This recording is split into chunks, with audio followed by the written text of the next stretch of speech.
akan tentang Islam. Mereka akan menjawab seperti ini. Islam adalah agama yang rahmatan lil alamin, yang jika diartikan Islam adalah rahmat bagi seluruh alam melalui nabinya yang bernama Muhammad. Selain itu mereka akan mencoba menjelaskan bahwa dalam Islam ada 5 pilar Islam yang menjadi pondasi dari kehidupan kaum muslim.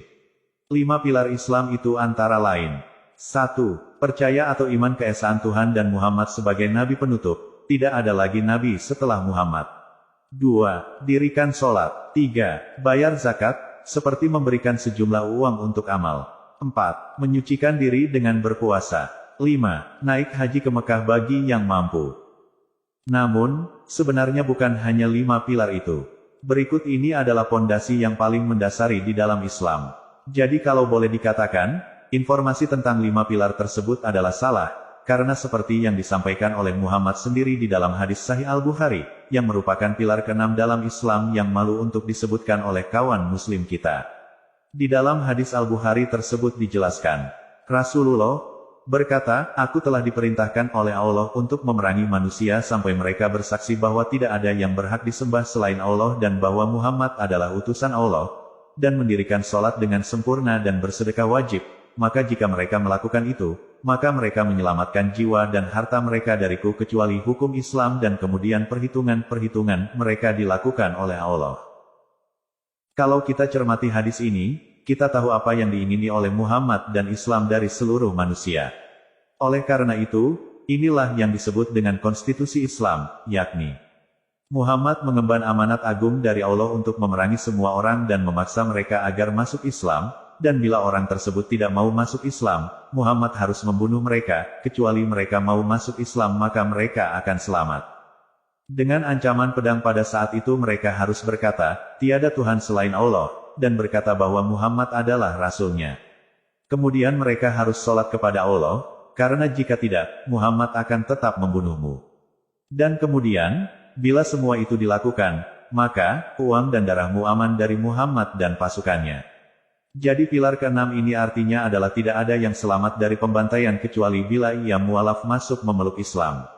Sekarang, mari kita lihat dari sudut pandang lain.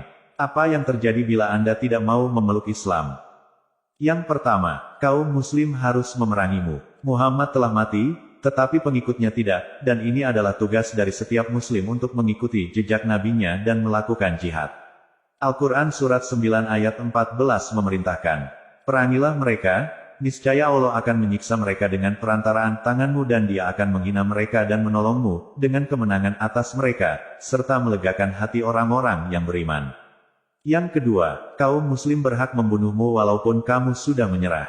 Yang ketiga, mereka berhak memperbudak istri dan anakmu, bahkan memperkosa mereka dan ini adalah hak mutlak atas kepemilikan.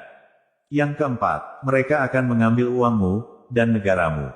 Yang kelima, setelah mengambil negaramu, mereka akan mendirikan negara dan pemerintahan Islam.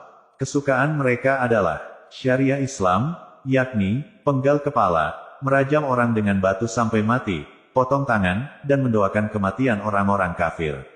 Ini adalah aturan yang umum, tetapi di dalam aturan itu ada aturan yang dibuat Muhammad lebih rinci supaya mendatangkan pendapatan tanpa perlu keluar tenaga, yakni orang-orang non-muslim harus membayar jizyah agar bisa hidup. Kalau mereka tidak mau membayar jizyah maka mereka harus mualaf. Seperti biasa, kaum muslim selalu berusaha untuk membohongi dengan mengatakan di setiap negara manapun Anda harus bayar pajak. Ingat jizyah bukanlah pajak. Jika ada yang mengatakan bahwa jizyah adalah pajak maka ini adalah suatu kebohongan besar.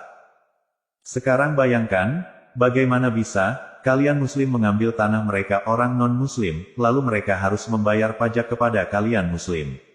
Perlu diketahui, kata jizyah sendiri di dalam bahasa Arab artinya adalah hukuman dan penalti. Lalu apakah kaum muslim membayar jizyah juga?